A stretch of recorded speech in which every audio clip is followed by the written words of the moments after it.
And on today's show, how differentiation can cut you out of the pack. Part one of this week's series on industry trends that will change the financial industry with nationally recognized top industry consultant, Chuck Hollander. Hi everyone, I'm Steve Savant, syndicated financial columnist and contributing author to Backroom Technician. Let's get down to business. Well, welcome to the show, Chuck. Thanks, Steve. Chuck, I got to tell you, I'm really excited to have you here, and here's a couple reasons why way up front. You have always been one of the top producers in the United States in your field. I mean, you sold a ton of insurance products. You sat under one of the greatest mentors in the United States, Sid Freeman. That's You've right. really been mentored by him. You hang with some of the top producers in the United States through different organizations that you're in. And you're going to talk to us about things that are really changing. And I tell you what, I'm kind of like the Wayne Gretzky ilk, because I want to go where the puck is going. I don't want to go where it was. And I think you got a handle on this. And because of your production, I think you can really walk us through some things that I think are going to be monumental for everybody's practice. Good. So let's talk about some of these things. You said they're changing. There's 5 things. Tell me, why did you even come to that?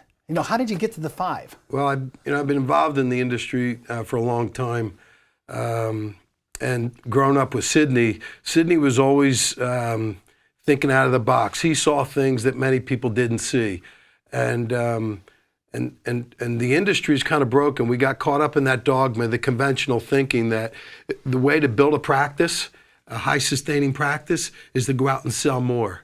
And that's not a sustaining practice. And that's the evidence is in the numbers. Most practices today, from experienced producers, they won't survive beyond the creator or founder of those practices. So that sell more business model, it's outdated. Mm-hmm. And these trends hopefully will get the audience to look at their practice, look at the industry completely different than they ever have. And by doing so, there's a tremendous amount of growth opportunity. Well, I noticed that you kind of outlined here these 5 things we're going to talk about all this week. So you want to catch Monday through Friday show with us and Chuck. What's the problem? He's going to identify that. How big is the problem? I definitely want to see that tomorrow. And what is the conventional fix? And why is it probably not working, right? And why it no longer works, and is there a better way? We're going to talk about this. And remember, this is about building your business. This is about taking your practice to the next level on a whole different paradigm. I mean, really, that's what you're doing. Well, here's the framework, if you can go back to that we'll take through each of the segments, Steve, and I've actually done this out in the field with clients. They want to know what the problem is because they're busy, and so is our audience. So we'll talk about that. Then they want to know, why should I care? How big is this problem? I can't fix everything around me. So we'll talk about how these trends really, why you should be concerned about them, and how big is it really? Can it really have an impact on my production, my career, my business? And then let's contrast this with the conventional fix. What's the conventional approach to fixing or approaching or addressing these trends? And then let's talk about why it doesn't work. Let's talk about that, and I'll address that. And then we'll talk about, is there a better way? And I'll share with the audience a better way to respond to each one of these trends. Thank you. Sure. Well, I love this movie. Yeah. Why did you bring this up as our boilerplate model today on The Money Pit? Well, for those of you who haven't seen the movie, it's a great movie because it gives you. I use it as a metaphor in all my speaking. Moneyball was about the Oakland A's in the early 2000s. Billy Beane, he was given the lowest payroll in the history of Major League Baseball, $40 million. But he had to compete with the likes of the New York Yankees at $112 million. And he was going to be scored by the same way, create a winning team. Mm-hmm. And one of the big messages, the metaphors out of the movie Moneyball was, it's not what you have access to, it's how you decide to spend it. So he had $40 million, but he created a winning team. And he was able to do that by breaking down dogma, not accepting conventional thinking any longer, looking at things completely different. That's what I plan to do with you on today's show. And look at these 5 different trends and how these trends can create opportunities like the Oakland A's did. And what the message there, another message was, they were able to create winning games at a cost of $200,000-$300,000. Where because everybody else was trying to build a winning team with expensive home run hitters, $10 million a pop, well, they couldn't afford to do that. So they were spending about $2.3 million per win. Huge inefficiency. Mm-hmm. So here's the secret. You got to be able to spot the inefficiencies as they did.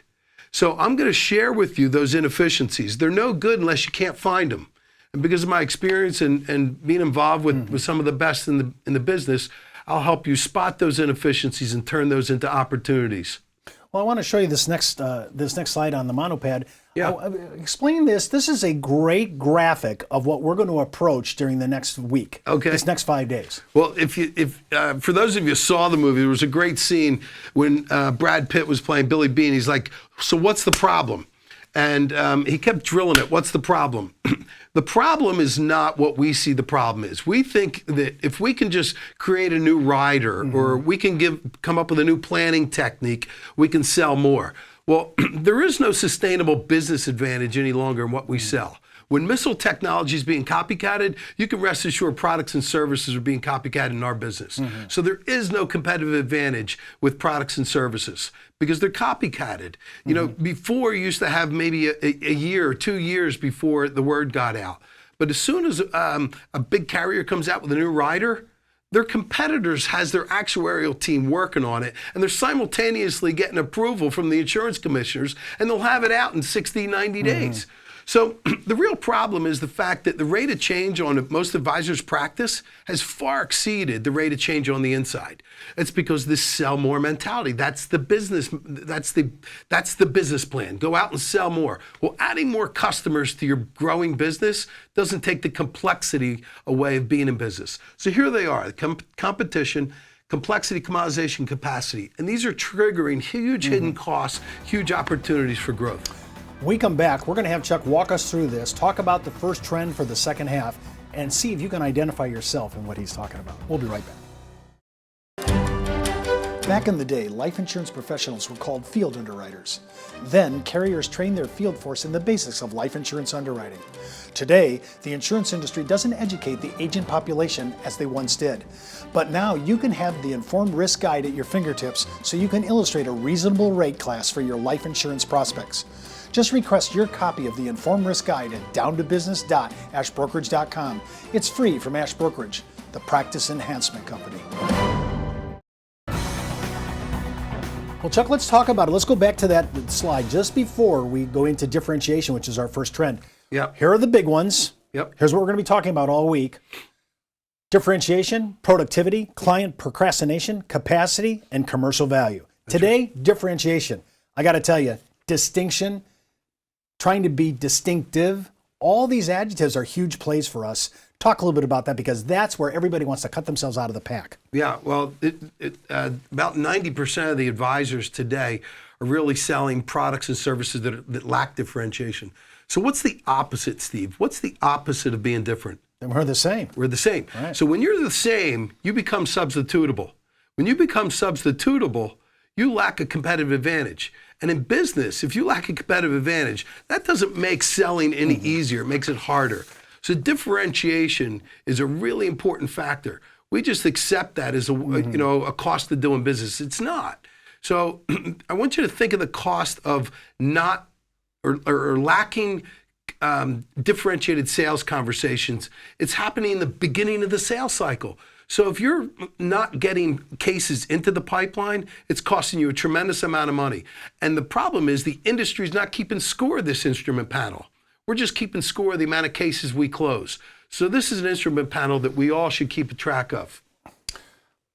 Walk me through this. I know this trend to differentiate. It's hard, I think, to differentiate. Well, it's not easy. Yeah. And part of the reason why it's not easy is because people are caught up in conventional thinking. And conventional thinking is copycat. Conventional thinking is typical Me Too. And there's a great book that I went through their instructor's course. It's Blue Ocean Strategy. Professors Malberg and Professors Kim identified the differences between a blue ocean and a red ocean. Red ocean is copycat. Red ocean is where you lack differentiation. And what typically happens is that we try incremental improvements. So the focus is benchmarking off the competition. In blue oceans, what they identified, it was the simultaneous pursuit of differentiation and profitability. So differentiation, true differentiation, was you were unlocking value. You were unlocking value for the consumer in ways that your competitors were not. Can you give me an example of that? So I'll give you an example. So take the life insurance industry. when a policy's sold, are what's the typical service model around that? Well, they're selling it. They have a price that's usually premium competition. They sell off the spreadsheet grid. Yep. So once it's bought, typically most advisors believe their job is over. A good advisor believes their job just started. So I've got a good friend, Mike O'Donnell. He created a blue ocean around the servicing of very big policies, because now you have crummy letters, you have trusts that have to be maintained, you have policies that need to be maintained, and most advisors are not doing that. So if the crummy letters don't go out properly, or that system gets flawed, what happens? The trust can become tainted, the policy can come back in the estate, and the entire planning can fall apart. So that's a pain point to the customer. It's a pain point if the policy they bought, that $50 million policy they bought, doesn't work anymore. And so they're not managing that. The system's not managing that. The other advisors are saying, that's not my job. So that's a place where you can unlock value for the customer and their professional advisors. Now, are you saying, though, that he's managing to that, and that's what is his distinctive? Absolutely, it's distinctive. Not only is it distinctive, he's got letters from some of the top attorneys in Texas saying, I have never dealt with any professional advisor who's been so service-oriented around the policies they've sold. And he gets introductions to some very wealthy families as a result of it. When I'm looking at your slide here, I'm looking at more distinct product services. The one thing you said at first segment really caught me. Yeah. Where carriers are always trying to improve their balance sheet, they're trying to put out product, they're trying to bring up new planning strategies and tactics, but nothing ever to improve the actual producer himself. That's right. So and that's a good point, because that's the shift in trends. What we've got caught up in this conventional thinking, let's create new products and we can and that'll make it easier to sell. Well, the real opportunity is helping the advisor build healthier practices and become more productive out in the field. Because when their sales conversations are lacking differentiation, there's huge amounts of costs. There's huge amounts of opportunities that are being burnt up. And that'll be the same theme I take you through each one of these trends. Where's that opportunity? I mean, think about it. If you've got sales conversations that lack differentiation, I want you to think about how many times you haven't got past that first call, that meeting at coffee, the lunch meeting with that prospect, or at the golf outing when someone said, hey, what do you do for a living? And they say, or they silently say, you know what, that sounds like my Merrill Lynch advisor. My Merrill Lynch advisor's already doing that. Or my Northern Trust advisor's doing that. When you lack differentiation, it's costing you money right up front. At the front end. Well, to me, this is a huge issue, and that's why I want you on this show. That's why I want to talk about this all week. We want to go to the next level. There's only one way to do it. We have to break the paradigms. We have to go this route. This is the new trend, and this is where we're going. In differentiation, I noticed in one of the workshops I went to that you had these, what I thought were really not really valuable ideas, and you said, oh, but they're so distinctive, Steve, you can put embedded value into that and raise the bar and use that as a distinctive or a differentiation. That's right. Give me a little bit about that. So you'll have to bring me up to speed. What were you referring to? When we were looking at when we went through your blue ocean, I noticed that there were values that everybody shared, and they were high values of the industry. But there were also low values that not everybody was doing, but I was doing it. And I noticed, oh, I could actually have value in that and actually elevate that, and that becomes a new value point that I can hand out to my client, and hopefully it talks to your pain point. Yeah.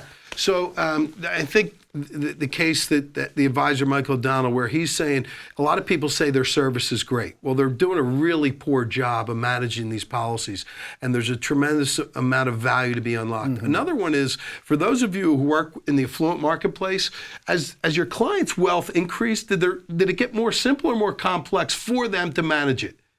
Most advisors will say, and the clients will say, it got more complex. Aha, pain point, right?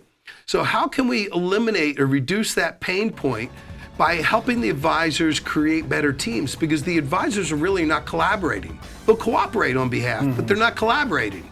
So it's a great opportunity to elevate the collaboration, build healthier teams, and that'll translate to higher quality advice for the customer.